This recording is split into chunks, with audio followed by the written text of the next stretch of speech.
The question is, what's the most important thing to focus on when you're hiring a general contractor?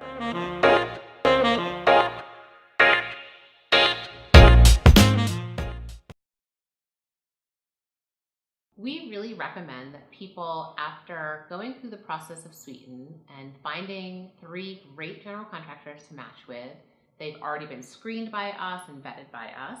We tell people that they should really focus on the communication style.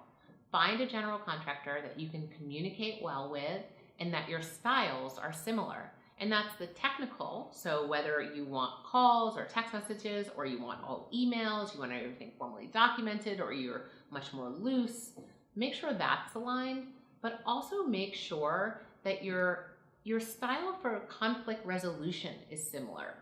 Are you a person that's going to avoid conflict and not say anything? Are you going to be much more upfront and direct? Make sure that both the technical and the kind of conceptual, I guess, if that's the right word, frame for your communication styles are aligned.